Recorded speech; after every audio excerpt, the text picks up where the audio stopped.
Então deixa eu subir aqui. Fabiana falou que é uma alegria ter a casa cheia. Para mim, eu espero que venha a ser. Daqui a pouquinho vai ser. Por enquanto é uma emoção um pouco mais forte do que a alegria. Essa palestra, como disse o Gabriel, ela estava proposta para o dia 29 de agosto. Não foi possível fazê-la então, mas, de alguma forma, a gente veio cair para dentro da época que no ciclo do ano a gente celebra dentro dessa escola como consagrada a Micael. Então, eu queria aproveitar e colocar no mesmo balaio muitos motivos. O tema em si, mas falar deste tema à luz desta época de Micael. Lembrando que nós estamos também num ano muito importante. Um ano em que nós completamos 100 anos de Pedagogia Waldorf. Então, para falar disso, também honrando todo o esforço, e a Fabiana mencionou a gratidão por quantas coisas a gente recebe, por tudo que nos forma desde este ambiente, mas é preciso lembrar que houveram muitos antes de nós, e que houve um primeiro impulso, que começou 100 anos atrás e não foi fácil, e nasceu com um DNA recheado de uma vocação social, né? Aquilo que não vingou por uma via, pretendia então vingar por outra. Educar para que seres humanos realmente possam vir a ser livres e capazes de, por si mesmos, encontrar propósito e direção para suas vidas. Uma frase bastante conhecida, celebrizada em muitas webpages de escolas Waldorf, não é? Algo que a gente diz bastante entre nós. Mas como será isso na realidade? Como é que a gente pode pretender formar seres humanos livres? Seremos nós livres? Eu gostaria de fazer uma breve reflexão sobre a liberdade a partir de 2 ou 3 pensamentos do Steiner que a gente poderia colocar em relação um com o outro. Então ele diz assim: existe no homem a possibilidade de se transformar, assim como a semente da planta contém em si a possibilidade de evoluir para uma planta completa. A planta se desenvolverá em função da lei que lhe é inerente.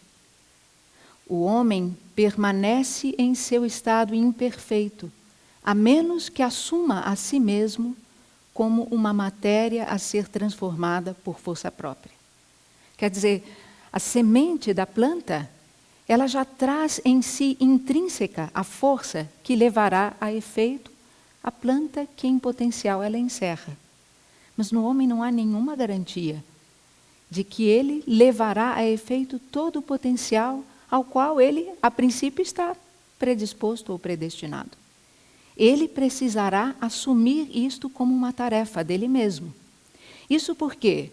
Porque, em parte, a natureza faz do homem um ser natural. Quanto ao corpo, muitas coisas lhe serão dadas naturalmente. A sociedade faz dele um ser que age conforme leis. Então ele não será exatamente um animal, ele pode ser civilizado no convívio dentro da sociedade. Mas um ser livre, isso somente ele pode fazer de si mesmo. A natureza abandona um homem em um determinado estado da sua evolução. A sociedade pode conduzi-lo alguns passos adiante.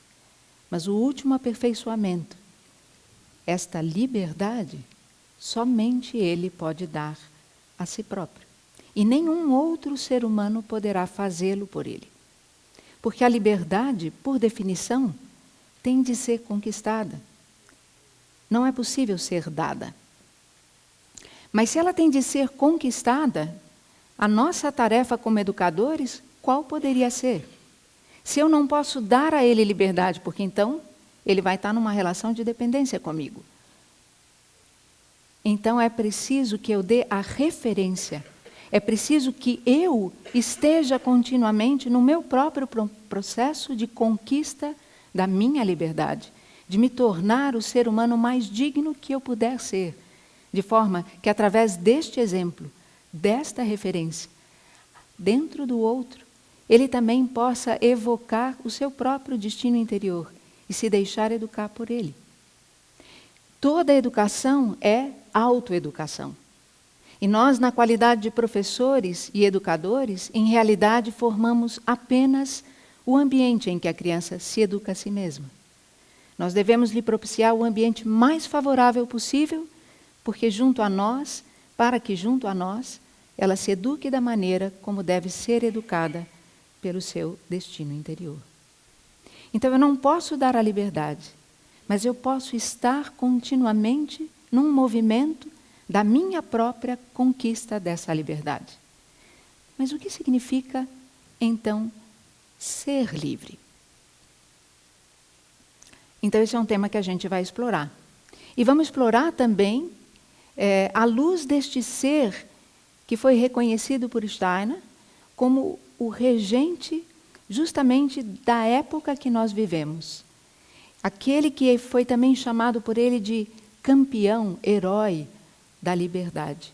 Aquele ser que se interessa pelo ser humano como um ser que vive sempre entre polaridades. Então vamos procurar explorar que relação existe entre fronteiras e limites e a liberdade. Agora vocês vão me ajudar. Quando a gente fala a palavra limites, que experiência vem para vocês? Que significados são assumidos assim que soa para vocês a palavra limites? Essa é a parte que eu me calo e eu escuto de vocês. Oi? Formas geométricas. Não pode. O que eu posso, o que eu não posso. Oi? Amparo. Contenção. Limiares. Responsabilidade. Fronteira, mas eu só queria saber quem foi que falou. Ah, obrigada. Hã? Fios invisíveis. Direcionamento. Amor. Compreensão. Oi? Aconchego. Essa turma aqui é boa, né? Eu achei que todo mundo ia falar coisa do tipo... Não pode. Proibido. Porque muita gente se relaciona com limite assim, não é? Com o não que o limite muitas vezes é. De fato, há uma face dele que é um não. É não para alguma coisa. Mas todo não para alguma coisa deve ser sim para uma outra que se queira ver realizada em algum lugar.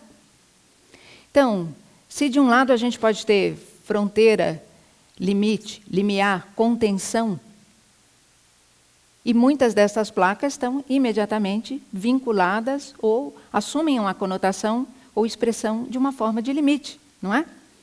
Tem muitas delas espalhadas aí para a gente. Mas existem possibilidades da gente ressignificar e justamente se relacionar com outros âmbitos do limite. Por exemplo, o útero que envolve, um abraço que contém, um ninho que protege. Tudo isso também dá forma, contenção, limite e demarca um espaço que pode ser nutridor, que pode ser necessário. Que pode ser necessário para que um certo desenvolvimento aconteça. Chega um momento de maturidade em que este limite agora já não é mais uma bênção. E deve ser vencido, superado. Se a criança chega aos 9 meses da sua gestação, então ela deve poder ser expelida e ganhar o mundo de fora. Mas não é assim que ela já deve estar direto no aberto. A sabedoria instintiva ensinava que a criança deveria ser envolta no cueiro. E é engraçado que muitos pais hoje, né? Porque isso se tornou uma característica do nosso tempo, muitos pais medem a criança por si mesmos. Eles, naturalmente, se sentiriam como que numa camisa de força, se estivesse no coeiro. Mas para a criança, isso é uma bênção. Vocês sabem por quê? Porque a criança tem ainda tantos movimentos, reflexos, dos quais ela não tem domínio, que a ela causa muita insegurança, causa um certo mal-estar. Vocês já viram uma criança no trocador, quando se vai, às vezes, fazer uma troca de fralda, não é? E ela, de repente, né, faz movimentos assim, como se ela estivesse tomando um susto. E, na verdade, tem a ver com reflexos que ela ainda não foi capaz de abolir. Ao longo do primeiro ano de vida e de todo o seu desenvolvimento neuromotor, ela vai conquistar aos pouquinhos esse caos do movimento e vai substituí-lo pela ordem, pela ordenação do movimento, e da cabeça para os pés. Ela vai firmar o pescoço e a cabeça, depois o tronco vai liberar os bracinhos, até que as pernas estejam firmes e ela possa andar ereta, e ela possa se colocar em equilíbrio nas 3 dimensões do espaço. Mas quando ela ainda é muito pequenininha, lhe aconchega o braço, às vezes está ali junto no slice ou canguru, não é assim que chama? Ou o berço, né? E se ela pode estar envolta, ela se sente quase que numa transição do útero para esse mundo aberto. Ao invés de já ser lançada em alguma coisa grande demais para aquilo que ela já está madura. Então, ela ainda é tão imatura. Ela alcançou maturidade suficiente para se emancipar daquele primeiro maravilhoso envoltório, que nutriu, que protegeu, que aguardou, né, daquilo que podiam ser choques, e não apenas choques de impacto físico, mas também de temperatura, de luminosidade, não é? Tudo isso, de tudo isso ela está guardada. Então, me parece que a gente pode perceber um certo padrão ao longo da vida, que limite pode ser muito necessário e muito oportuno quando ele configura e demarca um espaço que propicia o desenvolvimento que é necessário acontecer até que determinada capacidade esteja amadurecida. Quando ela amadurece o bastante, então agora ele começa a incomodar. Então agora não é mais um limite que dá o continente aonde esse desenvolvimento pode acontecer, mas talvez ele tenha que ser transcendido, transposto, e um novo período de desenvolvimento vai requerer talvez limites mais amplos. Então a questão dos limites é aonde e quando eles são necessários. Para os passarinhos pequeninos que ainda não são capazes de voar com as próprias asas, que ainda não são capazes de procurar o próprio alimento, não fosse o ninho e o olhar vigilante e a mamãe passarinha diligente que vai buscar sua comida, eles feneceriam facilmente. Então a questão é reconhecer no devir das nossas crianças, no seu processo de vir a ser, aonde cabe, o quanto cabe, o que e de que maneira. Então, alguns critérios podem ir iluminando para a gente essa questão.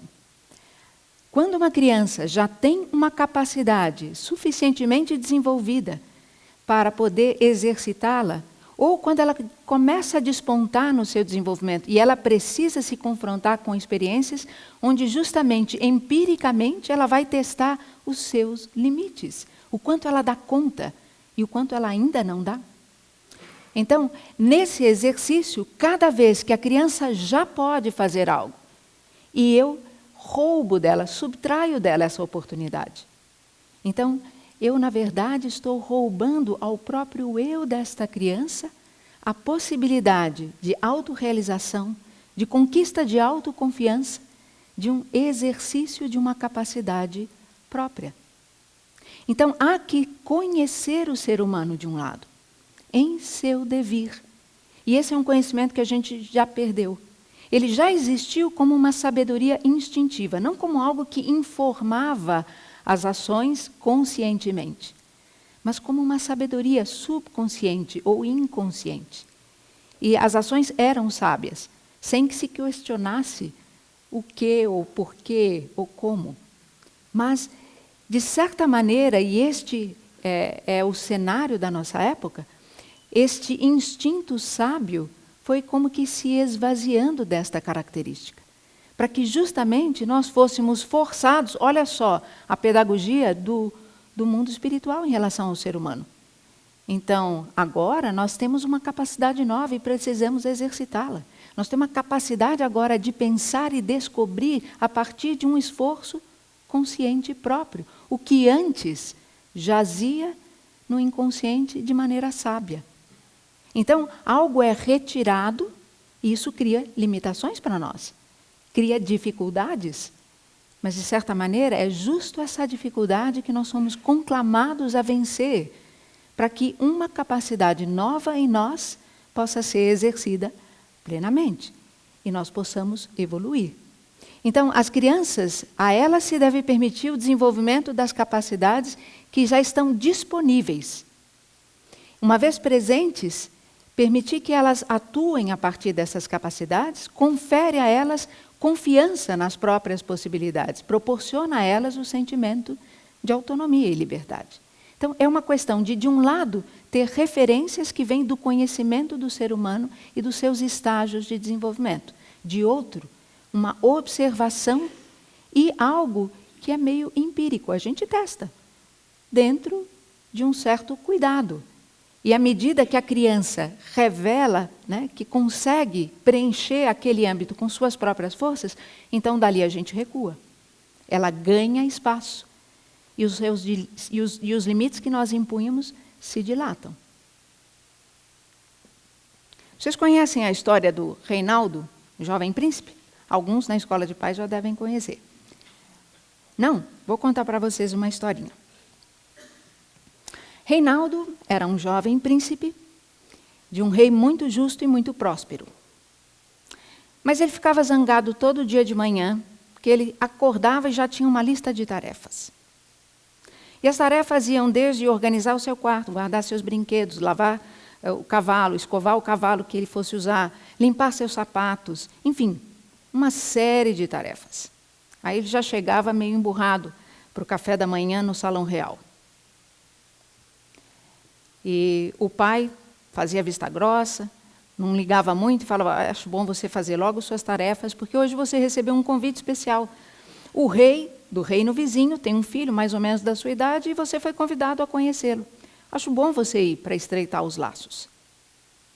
Então, em obediência ao pai, meio contrariado, ele fez lá suas tarefas, então logo ele pôde, foi visitar o colega do reino vizinho.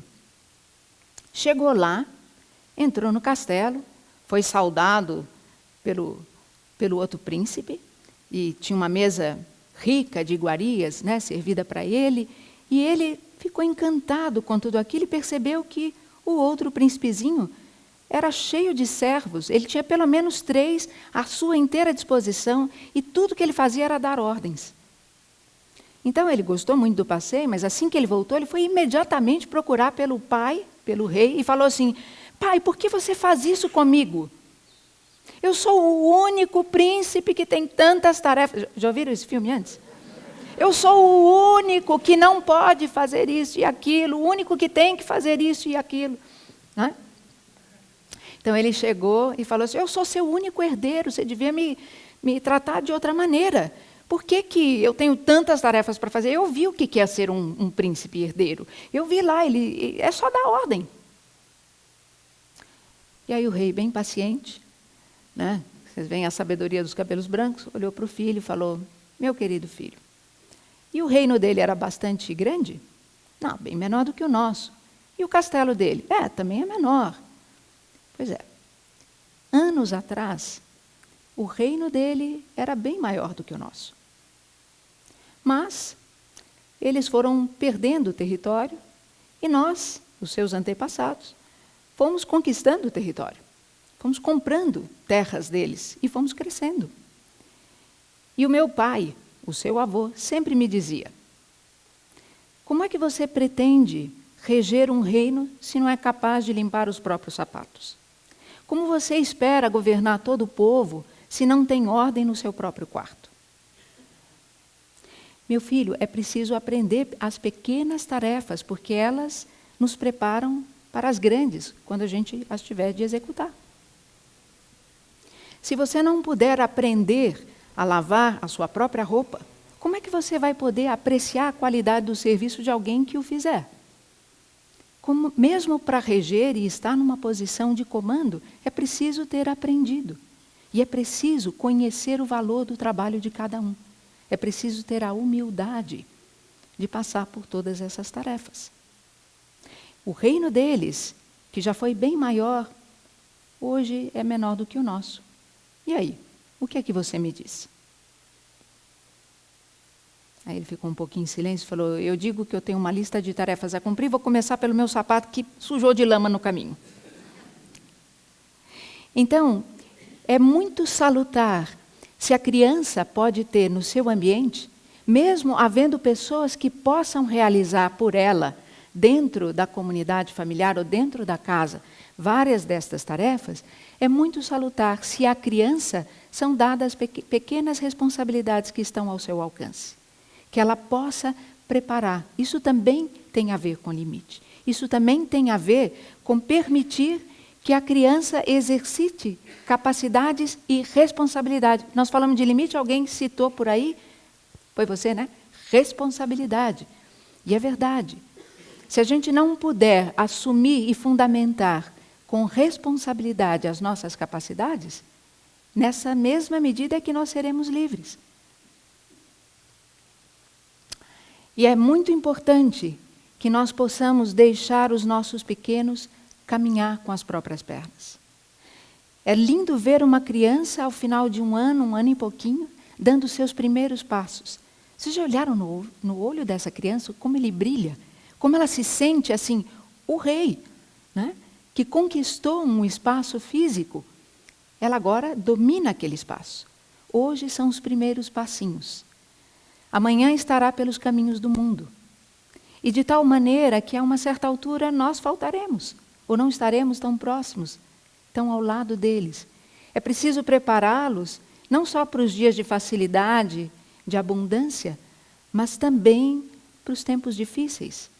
Que eles tenham a chance de desenvolver e exercitar suas capacidades e ganhar autoconfiança, autodeterminação, para que eles possam, então, andar pelas próprias pernas, confiantes, né?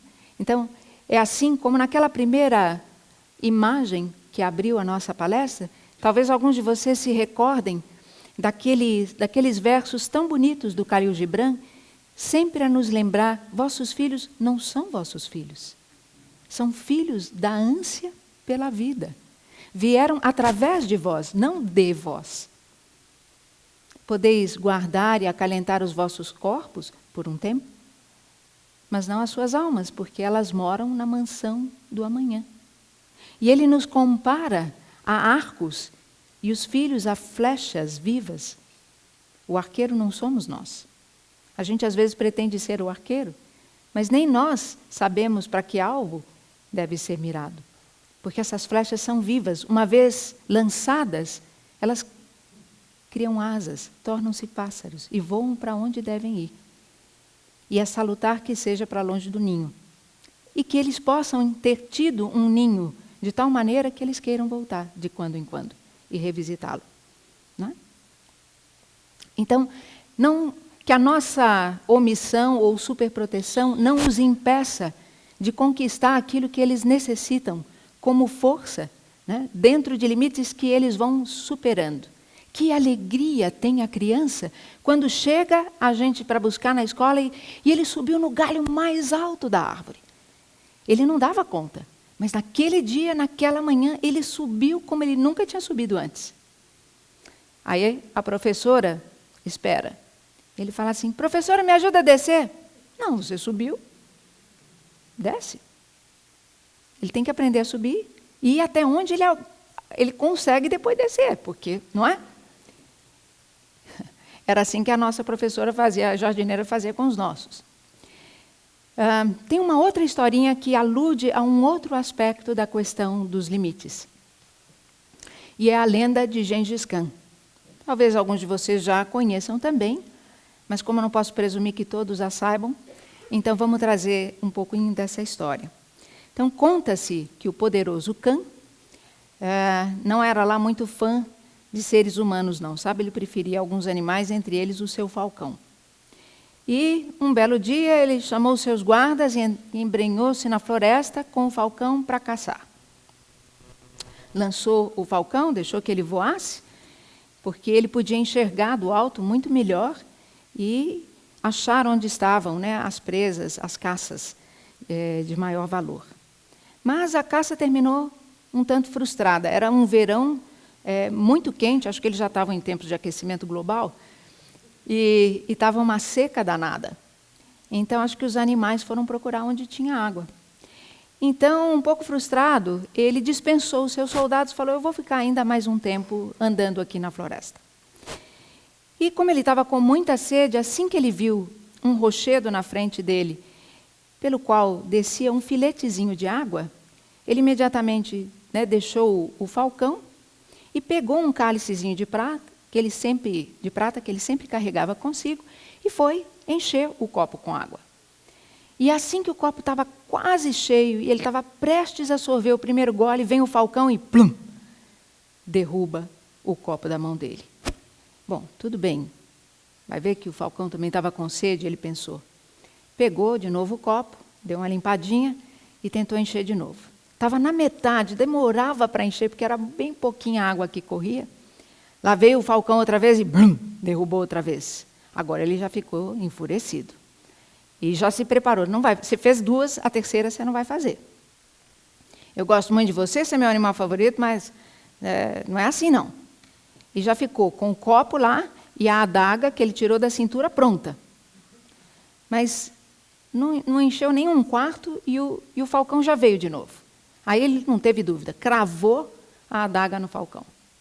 Mas a sede persistia e ele ainda, encolerizado, determinado a beber água de qualquer jeito, como assim aquele filetezinho já estava quase seco, ele falou: vou até a nascente, e subiu. E subindo, chegou lá no olho d'água, que estava um tanto esvaziado, e de repente ele se deu conta.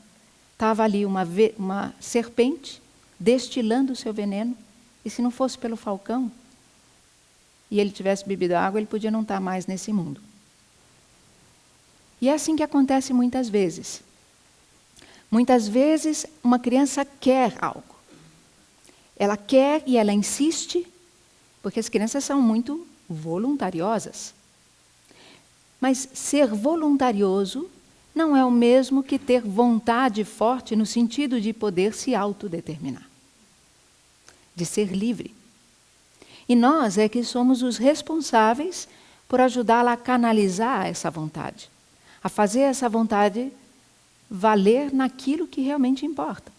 E somos nós que, como falcão, podemos ver e enxergar mais alto e mais longe do que essa criança. Mas muitas vezes nós temos medo. Medo de que essa criança possa nos achar uma megera, se é a mãe, ou muito maus, se somos os pais. E a gente fica com medo de perder o amor dessa criança. Ou medo ou vergonha do que vão pensar. Então, muitas vezes, o medo nos impede de fazer algo que a gente sabe é o que protegeria a criança de algo que pode ser tóxico ou venenoso para o seu desenvolvimento, que não é oportuno para ela nesse momento. Então, o que nos impede, muitas vezes, de dar o limite que, por vezes, a gente sabe que deveria ser dado? Por que muitas vezes a gente não consegue dizer o não, que, no fundo, é sim para algo no futuro? É porque a criança ainda não vê esse futuro, que nós vemos. E é duro bancar, diferente de tantas expectativas, começando pela dela mesma. Mas quem aqui daria, em sã consciência, veneno ao filho? E, no entanto, muitas vezes, a gente não quer enxergar ou muitas vezes a gente dá um jeito de camuflar e não assumir a total responsabilidade por aquilo que pode ser não oferecer a ela a proteção que esse limite daria. Quantas vezes eu me recordo do meu pai, que era bastante severo, ter dito um não, que, claro, eu usava para me justificar perante os meus colegas, que ansiavam pela minha presença em alguma coisa que meu pai achava inadequado. E eu hoje agradeço que ele tenha dado o não, que eu não teria a capacidade, a força para dar. E também não teria a capacidade de lidar com as situações que ocorreriam naquele ambiente social. Às vezes bebida, às vezes droga, às vezes um assédio, né? Quantas vezes meninas já com um corpo formado, mas ainda sem uma maturidade emocional, né? Corpo de mulher, mas uma alma ainda tão de menina. E não saberiam lidar ou se proteger contra determinadas abordagens. Então, quantas vezes a gente tem medo de estabelecer com clareza, para a sua própria proteção, um limite que seria tão necessário. E porque o mundo, com seus descaminhos, desvalores, faz uma pressão, às vezes é dessa pressão que a gente também tem medo. Então, a gente precisa ter coragem, e essa é uma força micaélica. A gente precisa ter também uma vontade forte o bastante para remar contra a correnteza, porque às vezes é isso. Às vezes é sustentar algo porque a gente sabe que é o bom, contra todas as expectativas ou falas ao redor. Mas por vezes a gente também hoje tem muita dúvida e hesitação. Às vezes a gente não sabe se isso é o certo e bom. Por isso é que hoje, de fato, nós realmente precisamos buscar o conhecimento do ser humano e também sondar a si próprio. O que me move aqui? O que me motiva a colocar ou deixar de estabelecer, né, uma barreira, um limite que talvez possa ser essa contenção que demarca o território no qual ele consegue ser quem ele pode ser por enquanto. Eu me lembro de uma vez com o meu filho caçula, que devia estar por volta de 14, 15 anos, recebe um convite de um colega. Mamãe, posso dormir na casa de fulano? Era uma sexta-feira. E eu respondo para ele, se a mãe dele convidar e falar comigo, aí a gente vê. Claro que a mãe nunca ia falar, porque o convite é aquele convite secreto, porque a mãe não vai estar. E a gente, muitas vezes, porque fica com vergonha, né, do que os outros vão achar, né, ou como é que eu vou tomar a liberdade ou a iniciativa de entrar em contato com essa mãe, checar. Mas essa vergonha e essa não verificação, muitas vezes vai fazer a gente cair numa roubada, né? E o que aconteceu? De fato, a mãe não ia estar lá. E ele queria liberdade, né, para estar com os colegas. Não quer dizer que eles vão fazer alguma coisa errada. Não quer dizer isso a priori. Mas na hora que eu descobri que era essa a situação, eu falei, olha, você pode ir, fica até meia-noite, mas meia-noite eu vou buscar dormir, você vai dormir aqui. Aí, claro, chiou, esperneou, né? Fez toda a pressão que ele podia fazer. E aí eu falei para ele muito seriamente, não é em você que eu não confio. Não quer dizer que eu não confie em vocês, mas eu não posso confiar em capacidades das quais vocês ainda não dispõem e que, eventualmente, seriam necessárias. Imagina que vocês estão sozinhos e alguém correndo, descendo a escada, escorrega e bate a quina da cabeça num degrau. E abre um talo lá e tem que correr para o hospital. Quem vai socorrer? Vocês estão sozinhos, quem é que vai fazer isso? Ah, mas você só fica pensando... Eu não sei, pode ser que sim, pode ser que não, só que é responsabilidade minha. Se acontecer, fui eu que deixei sabendo que não haveria nenhum adulto de referência, seja para socorrer, seja para arbitrar alguma situação necessária. Então, se não tem um adulto por perto, se não tem uma referência que possa resolver qualquer eventual situação, não vai. Sinto muito, não vai. Fica até meia-noite, que é um horário mais que bom. Vocês vão fazer mais o quê?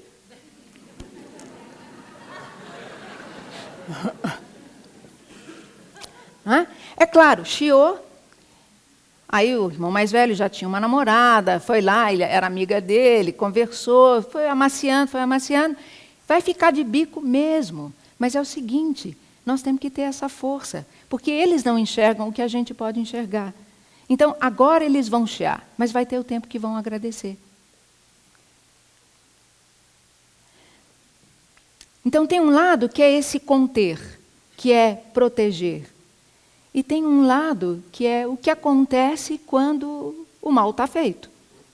Não porque ele foi intencionado, mas porque muitas vezes a gente está em contato com uma necessidade ou uma intenção e o repertório que a gente tem à disposição não é aquele, né, dentre as opções que a gente tem, não existe aquela que melhor pode cumprir aquele objetivo sem resultar também em algum efeito indesejado.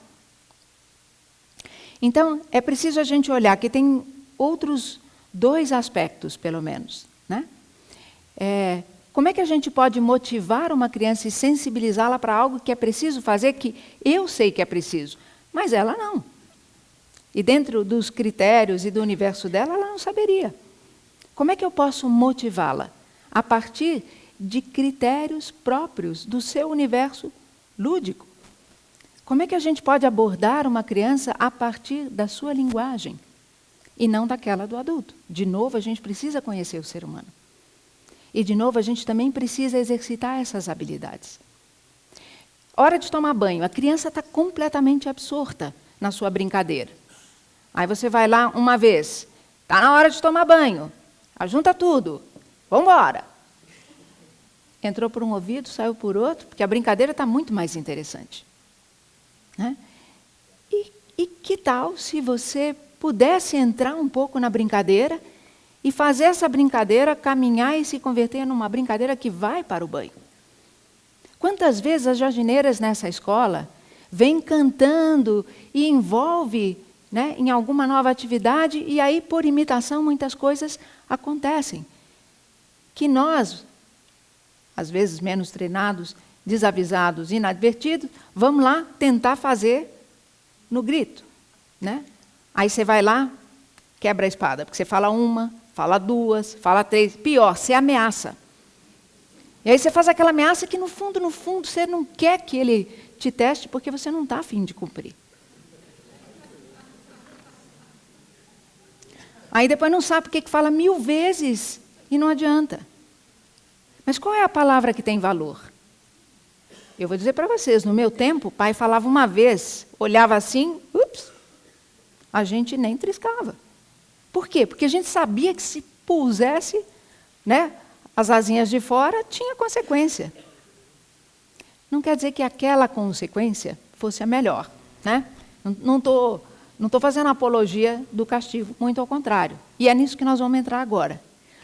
Porque todos nós, em alguma medida, provavelmente fomos condicionados, ao invés de educados quanto à vontade. Fomos condicionados num campo que sempre teve tensionado entre castigo ou recompensa. E aí o que acontece? O castigo gera medo. Então pode ser até que a criança não faça mais aquilo pelo que ela foi castigada. Depois de várias vezes, né? Uma vez só é pouco.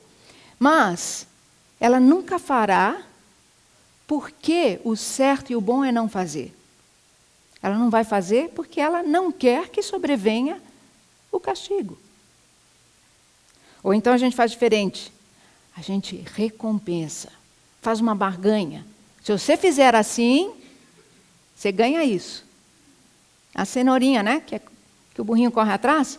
Então, pode ser que ela até faça o que você quer. Mas não, porque dentro dela vai surgir o impulso para fazer o que deveria ser feito.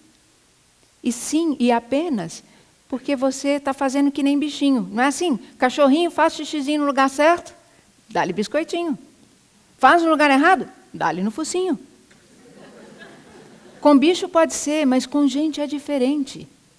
E o que acontece é que se nós estamos querendo educar para a liberdade, se a gente está querendo educar a partir de uma moralidade que surja de dentro para fora, que o bem seja desejado e não imposto, então é preciso suscitar isto. A bondade não pode surgir por coação, nem por persuasão. Porque da mesma forma que a liberdade não pode ser dada, a bondade não pode ser forçada. Bondade só pode surgir de dentro para fora, por um desejo próprio. Então a mágica é como suscitar esse desejo? Como é que a gente faz nascer de dentro para fora? Já vamos falar. Não é receita de bolo, mas dá para a gente perceber que existem passos que nós precisamos conquistar, tá? Não é receita de bolo. Então, se a bondade não pode surgir por coação, como suscitar a vontade de fazer o bem? Corta. Comerciais. Cenas do próximo capítulo. Não é assim? Não é nessa hora que para? Para vocês voltarem da próxima vez. Não, mas nós vamos fazer igual em série. Você pode ouvir já o 2º capítulo. Bom, muitos de vocês já devem ter ouvido a canção da criança, a história da canção da criança. Conhecem? Quem não conhece? Deixa eu ver se vale a pena contar. Muita gente não conhece. Ou talvez eu conte e vocês digam, é essa. Bom, essa é uma história verídica e é um costume de tribos aborígenes na África. É muito curioso que aquilo que a gente falou que existiu como um saber instintivo, agora precisa ser reconhecido e conquistado efetivamente, mas por um esforço consciente. Então, as tribos aborígenes, que a gente chama de primitivos, eu prefiro chamar de primordiais, é como se elas resgatassem algo de uma infância da humanidade, de onde ainda uma certa pureza, né, existe. Não é dito que, se não vos fizerdes como criancinhas, não entrareis no reino dos céus? Aquilo que na criança é dádiva, de maneira pura e espontânea, a gente perde a uma certa altura. E é isso que a gente tem que reconquistar. A gente tem que voltar a descobrir e poder ser aquilo que na criança, bem jovenzinha, é. Então, de certa maneira, na história da humanidade, a gente tem, às vezes, representantes destas forças. Nessa tribo aborígene, na África, acontece que quando uma mulher está para dar à luz, ela se reúne com suas amigas e se embrenha na mata. Ali, elas vão ajudá-la no trabalho de parto. E de cócoras ela vai dar à luz. Nesse processo, ela intui, de certa maneira, a canção que pertence a esta criança, que é única. Não existe nenhuma canção igual à outra, como não existe nenhum ser que possa ser assemelhado a outro. E assim, quando ela intui essa canção, as amigas também a aprendem, e quando se cumpre o tempo, eles voltam para a aldeia. E aí, essa criança vai ser apresentada, e numa espécie de rito, como é para nós o batismo, um rito, essa criança vai ser consagrada. E no centro da aldeia, ela é levantada, e todos aprendem e cantam a sua canção. E essa canção será lembrada em momentos marcantes, frequentemente ritos de passagem, que são exatamente portais de um período de desenvolvimento para outro. Então, quando o jovenzinho já está capaz de caçar e se tornar um membro produtivo da tribo, ou a jovenzinha já aprendeu certos afazeres e pode contribuir também, né, com o preparo do alimento e outras tantas tarefas, né? Quando ele tem que ir para a guerra, quando eles se casam, quando alguém está à beira da morte. Se vocês olharem, tudo isso são sacramentos, né, em cultos de credos e confissões religiosas, mas também marcam ritos de passagem.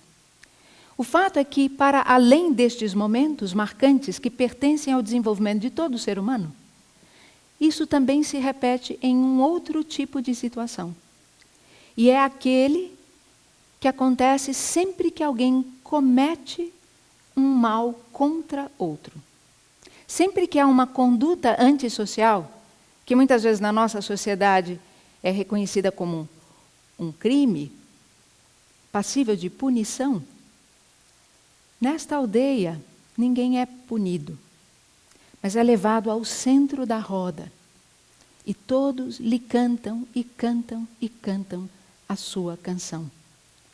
Porque se parte do pressuposto, se presume que alguém só pode ter cometido tamanha falta porque está demasiado apartado de quem deve ser.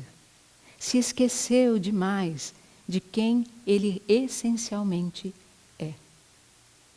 E a questão então é, será que podemos aprender a cantar a canção das crianças? Ou seja, será que podemos ajudar a criança interpelando-a de tal forma que ela possa ser devolvida ao seu prumo, do qual ela, de alguma maneira, se desviou? Sobretudo as crianças pequenas, muitas vezes em estado de ansiedade ou fora do seu equilíbrio, do seu bem-estar, vão chamar a atenção com comportamentos necessariamente inconvenientes. Porque se elas não conseguiram chamar por outra razão, de uma outra maneira, é para isso que elas vão apelar. E aí o que a gente faz? Dá um castigo. Será que existe outra maneira? Então, dá para a gente aprender a transformar erro e culpa em novas competências e amor? Será que entre permissividade e autoritarismo ou uma conduta demasiado controladora, existe um caminho do meio? Será que entre punição e recompensa pode existir um caminho que leve à liberdade e que parta do amor? Tem. Mas não é fácil, não. Mas quem disse que ia ser? Então, é preciso constituir-se numa autoridade. Uma autoridade que possa suscitar no outro o amor e a veneração. Uma autoridade digna da reverência. É isso que distingue autoritarismo de autoridade. Tem pessoas a quem nós reconhecemos como uma autoridade em algum âmbito. E ela naturalmente se estabelece e suscita em nós admiração e reverência, porque ela alcançou uma certa maestria e domínio daquele âmbito. Autor, idade, o tempo de se tornar aquele que tem o domínio da escrita da história, do curso da história, aquele que se assenhora de si mesmo. É isso que tem a ver com a gente poder continuamente conquistar a nossa própria liberdade como referência de liberdade para o outro. Por quê? Como é que a gente conquista esta autoridade moral? Esta autoridade que pode ser amada e amante a um só tempo. Amada e amorosa. Primeiro, é preciso compreender a situação e a criança. Muitas vezes a criança faz algo e isso imediatamente mobiliza em nós alguma emoção. A gente fica irritado, a gente fica com raiva, não é? Tem gradações. Leve irritabilidade, raiva, fúria. Enfim, a gente às vezes sai do sério, né? Mete os pés pelas mãos, faz às vezes até o que não queria fazer nesse estado, não é? Então, certamente não há uma postura pedagógica para interpelar e muito menos para cantar a canção da criança. Aí está completamente desafinado, não é? Enfim, o que acontece quando a gente se emociona? Emoção. Algo de fora veio e pôs em movimento algo que existe dentro em mim.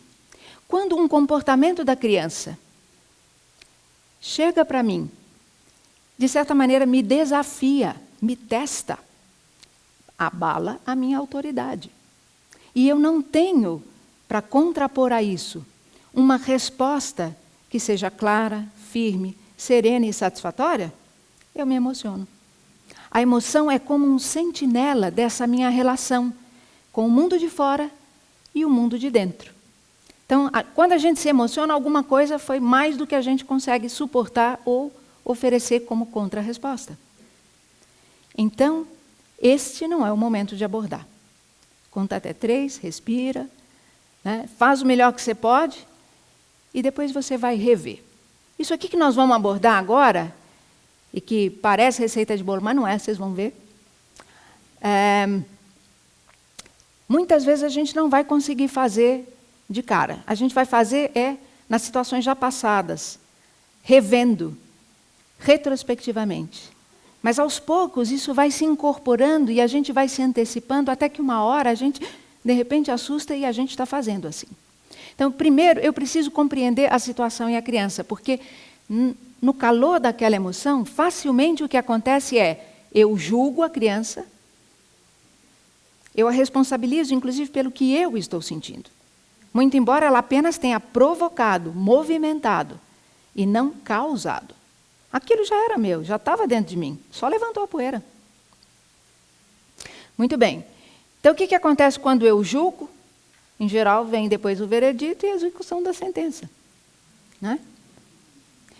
Será que dá para a gente substituir julgamento por compreensão? E se ao invés de já partir para esse julgamento, eu tentasse compreender e formar um juízo da situação e da criança? E muitas vezes o que eu vou descobrir nisso, talvez me conduza a um reconhecimento de que eu mesma sou a referência daquilo que ela fez. Às vezes ela está simplesmente espelhando de volta o que eu mesmo indevidamente fiz. Então é preciso reconhecer se eu sou a fonte que a autoriza a agir como ela está agindo. E se for, é muito importante que eu tenha um compromisso com esta autoeducação. Que eu integre na consciência aquilo que até então jazia na sombra, no escuro dentro de mim. E lá, aonde eu integro algo e com que eu me comprometo, posso fincar uma bandeirinha. Nesse território agora eu sou mais livre do que eu era antes disso. Conquistei uma medida de liberdade dentro de mim. E se eu falar desse lugar honesto, de quem reconhece algo e com que se compromete, então, a partir desse lugar, eu posso abordar a criança de uma autoridade moral, ou pelo menos uma medida dela. E quando eu interpelo a criança deste lugar, eu apelo para o que nela é como uma balança que também pondera, que também pesa. Pesa o quê? O bem e o mal, que pode derivar do seu ato. O que eu vou dizer agora se aplica a crianças de 9 em diante. Depois a gente volta e fala como é que isso pode ser feito com crianças abaixo dessa idade, tá? Na verdade, dentro de uma faixa do segundo setênio, começando em torno dos 8, 9 anos. Quando eu interpelo a criança a partir desse lugar e posso serenamente perguntar: o que foi que você fez? Quando eu ver essa pergunta, ela já sabe que eu sei. Aí vai depender se a resposta dela vem do medo de alguém que já foi severamente castigada recorrentemente. Se isso aconteceu, é muito provável que, pelo menos por um tempo, enquanto ela se sentir na antecipação da ameaça de um castigo, que ela negue, que ela minta ou que ela se dissocie. E transfira a responsabilidade disso para uma circunstância externa ou para um outro, enquanto ela puder. Mas, se você pode olhar para ela realmente com amor, com compaixão e como quem quer compreender e não punir, então, ela vai aos poucos aprendendo que você não está lá para castigar. E ela vai assumindo a confiança corajosa de poder se abrir. Mas ela necessariamente cai em aflição, porque ela se dá conta de que fez algo que ela, no fundo, não queria fazer, mas fez.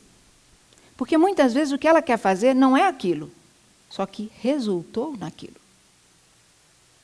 Muitas vezes o que ela quer, ela pode nem ter conseguido. Às vezes consegue, mas tem um efeito colateral adverso. E é desse que você quer falar. Então ela cai em aflição. E esse é o momento em que a gente vai precisar distinguir o ato da criança. Detesta o pecado, mas ama o pecador.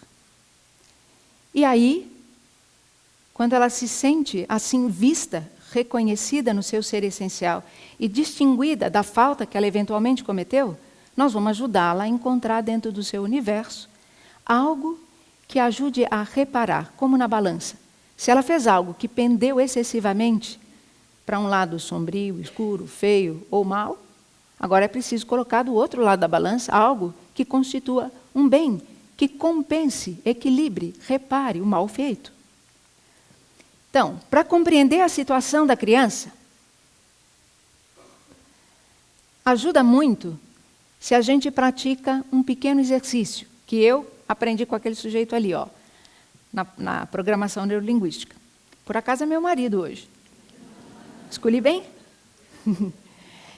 Enfim, com ele eu aprendi isso, que nós devemos, transitar entre diferentes perspectivas. Por quê? Enquanto você está atuando, interagindo com a criança, você tem essa perspectiva. Você vê a criança. E talvez, se estiver emocionado, mobilizado, né, pode ser que a sua visão, inclusive, seja um tanto turva. Não seja uma visão límpida, clara. Mas se você sai da sua posição, quando você recorda retrospectivamente, como se fosse assim, ó, você está sentado no cinema e está vendo na tela o filme daquela situação que transcorreu. Então agora você vê de fora, como um observador isento. E daqui, olha, a tua perspectiva mudou completamente. Você não vê apenas a criança, você vê a si mesmo, você vê a interação. E daqui você já é capaz de sacar algumas coisas que não era possível ver ou reconhecer quando você estava tomado por uma emoção, com seu olhar algo, né, parcialmente turvado. Então daqui eu consigo reconhecer coisas que não me era dada ver antes. E se além do observador, terceira posição, eu entro no lugar do outro com quem eu estou interagindo, no caso a criança, agora eu vou ver a mim mesmo, pelos olhos dela. E agora eu vou ver toda a comunicação não verbal que eu emiti, e que muitas vezes apela muito mais a ela e faz muito mais sentido para ela do que as palavras que são só o texto da minha fala. Eu esqueço, intelectual que me tornei, né? Então a gente mora na Torre de Marfim, então a gente esquece que tudo o que a gente diz está acompanhado de uma fisionomia, de um tom de voz, e estas coisas a criança capta e processa com uma leitura absolutamente fidedigna, e ela responde a isso. Então, muitas vezes, a nossa fala está absolutamente incongruente ou divorciada daquilo que nós estamos emitindo como uma segunda mensagem não verbal, e a gente não se dá conta disso. Então, é muito importante que a gente primeiro queira elucidar a situação e sondar o que move esta criança. Porque há um pressuposto que a gente deveria levar em conta. Ela sempre parte... antes de chegar no pressuposto, né? Aquilo que eu vi de uma perspectiva pode ter o significado oposto, mas não menos válido do que aquilo que eu reconheci do meu ponto de vista, não é? Como essa figurinha que muitos de vocês já devem conhecer. É 6 e é 9. Não é 6, mas é 9, mas é 6, mas é 9. Não, é 6 e é 9, depende do ponto de vista. Então, muitas vezes a gente assume que a situação tem um significado, mas aquele significado só é válido da nossa perspectiva, que é apenas uma fração da realidade. Então, será que a gente pode se afastar, depois se colocar na pele do outro antes de emitir algum julgamento?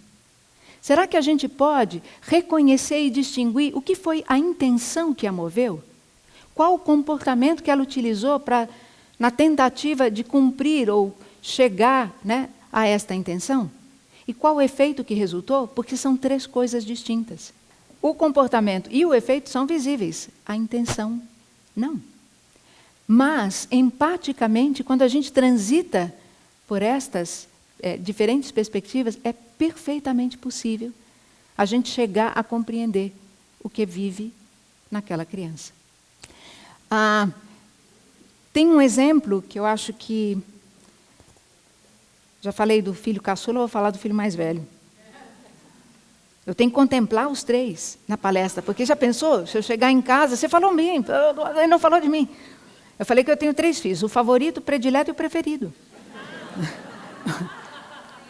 Enfim, quando o meu mais velho tinha por volta de 9 anos, e nessa comunidade muita gente sabe que esse é um momento delicado da vida da criança, né? Um momento em que ela está, de certa maneira, se interiorizando um pouco mais, muda a relação que ela tem com o seu entorno, com as pessoas e consigo mesma.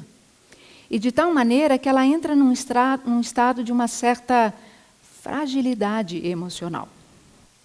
E calhou, como eu tive filhos há quase 4 anos de intervalo, quando o mais velho estava perto de 9, então vocês imaginam, o mais novo estava perto de 1. Né?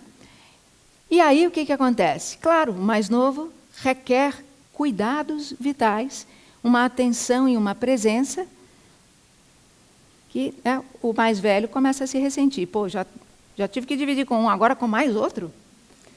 Será que eu não basto, né? Enfim, na verdade, ele já estava num momento fragilizado, e o que ele ansiava por receber? Reconhecimento, alguma confirmação afetiva. E aí ele falou, mamãe, me coloca no futebol, eu vou ser o novo Pelé. Mas aí, sabe aquelas teorias que a gente tem na cabeça? Ele estudava numa escola Waldorf. Na escola Waldorf a gente diz assim, não, jogar futebol não, porque bola, né, chute na bola, isso é muito violento, agressivo, e fere a reverência ao cosmos, e não sei mais o quê. Bom, o menino só tinha alegria nas pernas, queria correr, nasceu no país do futebol, mas a gente fica cheio de ideias teóricas na cabeça e às vezes perde de vista o fenômeno. E eu perdi, eu estava alienada do fenômeno. Não é que o menino queria ser um novo jogador, ele só queria se autoafirmar em alguma coisa que ele achava que ele era bom. Ele queria suscitar em mim o orgulho por ele ser quem ele é. Mas não, né? Não coloquei ele no futebol. Aí ele tentou de outro jeito. A gente tinha um motorista na época que tinha todo o repertório de sertanejo. E as crianças gostam dos adultos que fazem coisas, né? E o seu dele era um faz-tudo. E ele era pau para toda a obra. Então, em devoção, né, e imitação desse senhor, que cantava sertanejo, ele cantou sertanejo também, né? Aí vamos para um encontro de família. E no encontro de família, um primo está lá montando o som, ele corre lá e fala assim, toca aí essa música que eu quero cantar. E ele cantava bonitinho mesmo. Mas o primo falou assim, eu não sei tocar essa música, pede para sua mãe que ela toca bem violão. Não, minha mãe não gosta dessas músicas, minha mãe só gosta de Tom Jobim, bossa nova, essas coisas. Então, quer dizer, tudo que ele fazia não servia. Tudo que ele fazia, ele achava que não era apropriado aos olhos da mãe. Então, claro, agora eu começo a ser chamada na escola, né? Porque ele vai aprontar. Não conseguiu de um jeito, vai tentar de outro. E aí, toda hora, acontece alguma. E aí, a gente se exalta e a gente vai ficando angustiado. A gente vê que a criança está em sofrimento, mas a gente também não está sabendo abordar. Aí o que acontece? Toda vez que você se volta para a criança, como é que você fala com ela? Em que tom de voz? Assim, meu docinho? Não. Num outro tom bem mais crispado, né? Exaltado. Ele vai ouvir um outro tom de voz e um outro semblante. Bom, eu não aguentava mais, levei a questão para o pediatra, tentei, falar com ele assim na surdina, para não falar, expondo a criança e tudo. Nada. Sentou ele, o menino, eu do lado, o pediatra do outro lado, ele conversou com ele como se eu não estivesse ali e perguntou, para quem você acha que sua mãe mais dá atenção? Eu queria morrer, né? Ele falou, bom, primeiro para o meu irmão menor, depois para o meu outro irmão, para mim minha mãe não dá atenção, minha mãe não gosta de mim. Travou nas 4 rodas? Nossa, fechou a garganta, aquela vontade de chorar, e a vergonha de chorar na frente do pediatra. Aí, segura firme, respira. Aí começou a passar um filminho. Começou a passar um filminho e eu comecei a rever um monte de situações. Eu me vi pelos olhos dele. E aí eu soube dentro de mim que, embora fosse a maior inverdade do mundo, porque quando eu estava lá com o outro mais novo, ou com o segundo, fazendo algo com eles, minha cabeça estava, o que eu faço com fulano? Porque eu estou angustiada com o sofrimento dele, eu não sabia o que fazer. Então, na verdade, minha atenção estava plugada nele o tempo todo. Como o coração de mãe fica, trespassado pela espada quando o filho está em sofrimento. A gente também fica, não é assim? Se tiver amor, é. Né? E aí o que acontece? Na hora que eu me vi pelos olhos dele, eu reconheci, embora seja maior em verdade, ele tem razão de pensar ou de acreditar que eu não gosto dele. Porque toda vez que eu me dirijo a ele, é para dizer não. Não, isso não serve. Não, isso não pode. Ou para falar de um jeito bravo, ou né, ele só vê né, a testa tensa, crispada. Aí eu falei, bom, e agora? Fui aprender todo o repertório de sertanejo. Fui jogar bola. E olha que loucura, né? Eu joguei bola quando eu era criança. E eu era boa. Era artilheira. Uma vez dei um bicudo assim que meu tio falou, nossa, quem chutou essa bola? Fui eu. Tinha orgulho disso e agora não pode? Ué. Fui lá. Vocês acham que era o marido que jogava? Não, era eu. Eu que joguei bola com os meninos, eu que montei trenzinho, eu que fiz rapel, boia-cross, essas coisas, porque o colunava não permitia, né? Enfim, o fato é que eu fui acompanhá-lo naquilo que parecia ser a forma de automanifestação dele. O que eu estou dizendo? Estou cantando a canção da criança. O que eu estou fazendo? Estou dizendo, eu te vejo, eu te reconheço. Só que eu não estou falando, eu estou fazendo. Estava agindo. Mas o que as minhas ações queriam dizer? Eu te amo, eu te reconheço, você é importante para mim. Que era tudo que ele precisava ouvir. Quanto mais ele fazia comportamentos inconvenientes, mais eu criticava, ou eu dava algum castigo, porque ainda não tinha aprendido essas coisinhas, né? Então, é claro que o círculo vicioso se instalava. E se aprofundava, se intensificava. A partir do momento em que eu reconheci que não era disso que se tratava, que eu pude compreender o que o movia, qual era sua necessidade real e legítima. Então eu pude parar de reagir a um comportamento e atender de uma maneira adequada aquilo que ele precisava. E nesse momento, todos os comportamentos inconvenientes foram totalmente esvaziados. Porque tudo o que ele precisava era ser compreendido e ser certificado da importância do lugar que ele tem no meu coração, na minha atenção. Que apesar dele ter um irmão menor que requer muito da minha presença, que ele não está esquecido. Que ele é tão importante quanto. Afinal, ele é o preferido. Enfim. Então, é preciso compreender, buscar aquilo e aí, claro, se observar. Eu também me observei ali, né? Eu me vi pelos olhos dele. Mas a gente pode se ver com os próprios olhos também. E às vezes a gente tem que se redesenhar. A gente tem que descobrir aqueles motivos do nosso próprio comportamento que precisam ser transformados. E isso é autoeducação. Isso ninguém vai dar para a gente. Isso a gente tem que dar a si mesmo, né? E muitas vezes a criança já responde ao fato de eu, muito genuinamente, tomar essa resolução, mesmo que eu ainda não apresente os resultados. Mas o fato de eu fazer um movimento interno de comprometimento com aquilo que eu preciso fazer em mim, para que ela possa ser atendida na sua necessidade, isto já é um alento e ela já responde. Daí, quando eu abordo a criança a partir da autoridade moral, né, que é esse estado a partir do qual eu domino algo em mim mesmo, ela pode cair em aflição, né? Mas aí é o momento crucial dessa distinção. A gente pode manifestar pesar pelo ato, porque é real. Eu fiquei chateado, mas eu fiquei chateado com o que aconteceu, ou com o que foi feito. Mas ao mesmo tempo que você manifestar o teu pesar pelo ato, reafirme a tua confiança no ser essencial, cuja expressão naquele momento está temporariamente nublada. O sol espiritual dessa criança ficou às vezes enevoado, não radia através dessa nuvem, né? Mas você sabe que Ele está lá. Então você reafirma a tua confiança nele. E você precisa agir de tal maneira, né? Como nesse exemplo que eu dei, não é que você tem que dizer textualmente isso, mas algo do que você faz precisa mostrar a Ele que o amor que você tem por Ele não está condicionado ao que Ele vai fazer de bom ou de ruim, de certo ou de errado. Você vai amá-lo de todo jeito. O amor é incondicional. Portanto, não respeita uma condição.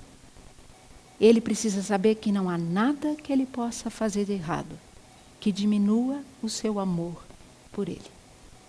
Ele será amado fazendo o certo ou o errado. O que não quer dizer que a gente vai deixar por isso mesmo. Mas o amor não está em jogo. Então é preciso buscar algo dentro do universo, das suas possibilidades, para repará-lo. Fazer aquilo que compensa na balança, né, o peso que pendeu demasiado para um dos lados. Então nos diz o Krishnamurti, a bondade só pode florescer em liberdade. Ela não pode florescer no solo da persuasão de forma alguma, nem sob compulsão. E também não é o resultado da recompensa. Ela não se revela quando existe qualquer tipo de imitação ou conformismo, e naturalmente, ela não pode existir onde há medo. Se castigo incita medo, se a recompensa é uma forma de persuasão, esse não é um ambiente onde a bondade pode florescer. Mas, do conhecimento ou da vivência, da consequência nociva ou negativa do ato da criança, se ela tem a chance de reconhecê-lo, de vivenciá-lo, isso induz nela o desejo de fazer melhor, de ter uma chance de repará-lo. Isso é a verdade para nós também. É só vocês se recordarem, quando vocês se dão conta de que pisaram no tomate, né? Que fizeram algo que não queriam fazer. Quantos de nós não podem dizer como Paulo, não faço o bem que eu quero, mas o mal que eu não quero, justo o que eu não queria acabou resultando? Quantas vezes isso não é verdade para nós que somos crescidos? Não sei se grandes, mas crescidos. Então, quanto mais para a criança. Se nós sempre punirmos e castigarmos, haverá o medo de errar. E, no entanto, errar é condição de aprender. É preciso poder ter a permissão para errar. Muitos de nós, eu certamente, carregamos sequelas de uma educação ou de uma formação em que justamente a nossa autoestima ficou comprometida porque em tenra infância não somos capazes de fazer a distinção entre a reprovação que é dirigida ao ato e a reprovação que é dirigida a nós mesmos. É claro que o pai te ama, que a mãe te ama. O que ela não concorda é com o teu comportamento, é a isso que ela está reprovando. Mas se ela não fizer essa distinção de uma maneira sensível para a criança simplesmente assume, assimila que o mal é ela, que o erro é ela. E quando ela faz desse jeito, ela começa a não se dar permissão interna para errar. Sabe por quê? Porque seria insuportável que o amor estivesse condicionado ao que ela não soube fazer de bom. E ela ainda não sabe. Então, se tem um lado, né, do limite que tem a ver com poder estimular que a criança exerça suas capacidades, vai ter momentos em que estas capacidades vão ser exercidas de uma maneira a resultar em efeitos desagradáveis, indesejáveis, impróprios dentro do contexto. Então, é preciso reencaminhar isso, mas de uma maneira a reconhecer a criança no seu ser essencial, a amá-la. E, sobretudo, de tal forma que ela reconheça que, embora a gente não vai, né, deixar isto ficar desta forma, é preciso que ela se sinta absolutamente inteira no nosso olhar, na nossa atenção, na nossa consideração. A bondade mostra a si mesma no comportamento, e esse comportamento é baseado na sensibilidade. Essa bondade se expressa na ação. Ela mostra a si mesma no comportamento, na ação e no relacionamento. Geralmente, a nossa conduta diária é baseada ou em seguir determinados padrões, o que é mecânico e, portanto, superficial, ou de acordo com motivos cuidadosamente considerados, baseados em recompensa ou punição. Então, o nosso comportamento, consciente ou inconscientemente, é calculado. E isso não é um bom comportamento. Quando a pessoa se dá conta disso, não só intelectualmente ou a nível verbal, então, a partir dessa total negação, pode surgir o verdadeiro comportamento. Existe uma ação que não é mecânica, repetitiva, rotineira e, portanto, sem arrependimento? Porque é realmente importante para nós compreendermos isso, que onde existe liberdade e o florescimento da bondade, a ação humana nunca pode ser mecânica. Então, assim como tem que nascer de dentro da criança, só podemos fazer que assim seja se conosco também surgir de dentro de nós, numa metamorfose, numa autoconquista, tornando livre um território que antes jazia fora da nossa própria consciência. Se nós não nos transformarmos em nós mesmos, não seremos capazes de chamar à tona o próprio sol e fazer florescer a alma dessa criança. O bom comportamento se mostra pela gentileza, pela consideração para com os outros, em ceder sem perder a integridade. Portanto, o comportamento se torna extraordinariamente importante. Ele não é um assunto casual a ser desconsiderado ou um brinquedo de uma mente sofisticada. Ele vem das profundezas do ser e é parte da vida diária. Então, se assim a gente pode proceder com crianças a partir dessa idade, é da mesma forma que a gente procede com as crianças menores, só que aí é menos falação e mais ação. As nossas ações e os nossos comportamentos terão que estar imbuídos desta forma de pensar. Terão de estar animados por esta consciência. E assim, com exemplos, com ações, com a linguagem do gestual, com a linguagem comportamental, é que a gente interpela a criança pequena. A criança do 2º setênio a gente pode fazer assim. E uma criança, ou melhor, um jovem, agora cabe a gente levá-lo a considerar e a descobrir de si mesmo, levantando para ele as perguntas. Mas todo esse movimento que internamente o adulto, que se constitui na referência, deve fazer, ele permanece válido, qualquer que seja a idade. Né? Seria muito bom se a gente tivesse mais tempo, mas não tem. Se a gente puder, então, levar dessa noite a recordação de critérios que podem nos auxiliar a reconhecer que limite não é necessariamente o que vai privar, decepcionar ou impor sofrimento, coisa que a gente muitas vezes tem medo. Mas a vida é assim. As árvores não crescem só em dia de sol e água abundante e cuidado extremo. Elas também sofrem as tempestades, granizo, geada, hoje em dia muita seca e queimada. E o fruto é tanto delas quanto dos dias de chuva mansa e o sol. A vida é assim. Nem tudo é ou pode ser como a gente gostaria. E nós precisamos ensinar os nossos filhos que é para esse mundo que eles irão. Limites precisam ser dados quando eles ainda não têm força, capacidade e discernimento para lidar com aquilo que está para além desta linha demarcatória.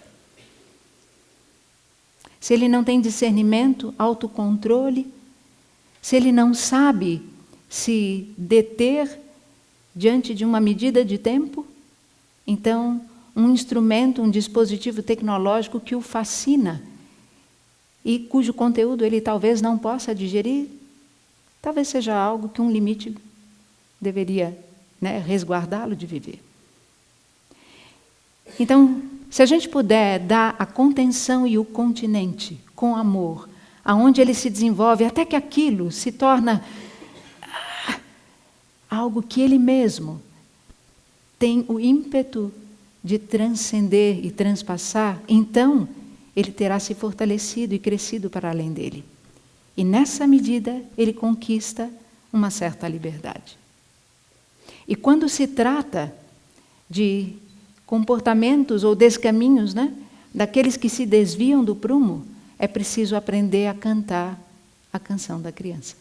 É preciso, sobretudo, pensar e ver a criança, não com o olhar pelo qual nós estamos tão habituados e que o mundo muitas vezes nos induz, frio, intelectual, alienado do fenômeno, interrompido por diagnósticos, avaliações e rótulos. Será que eu consigo enxergar a criança? Se a gente puder levar dessa noite isso e lembrar, como diz o poeta, eu já vi beijo sem usar os lábios. Diz que também já ouviu silêncio sábio, assim como ouviu conselho vão. E já viu também toque sem usar a mão. Por isso, dessa observância calma, ele deixa um verso de lição. Feliz dos que podem tocar com a alma e enxergar com o coração. Esse é o nosso convite. Que nós possamos enxergar nossas crianças com o coração e suscitar de dentro delas o seu melhor e ajudá-las a reparar aquilo que desviou-se do prumo. Assim a gente encontra o caminho do meio. Nem a confiança cega, nem a desconfiança que a toda prova e a todo momento quer controlar a vida dela. Um pequeno voto de confiança. Eu te dou aqui e a gente acorda as condições. Na medida em que você se demonstrar confiável, em que você cumprir a tua parte, você ganhou uma medida de liberdade. Na medida em que você compareceu com a devida responsabilidade, essa medida de liberdade você ganhou por mérito próprio. E na próxima vez a gente testa mais um pouquinho. Não deu? Recolhe o fio, não é isso? Quando o vento não sustenta a pipa, a gente recolhe a manivela. Então é isso. Que a gente vá aprendendo pelo devir do ser humano, pelo olhar a si mesmo e no centro, sempre procurar enxergar com o coração essa criança, compreendê-la e devolvê-la na medida do nosso próprio compromisso de trabalho em si mesmo, aquilo que atende à sua necessidade, que nutre as capacidades que se dispõe a desenvolver. É isso, meu muito obrigada.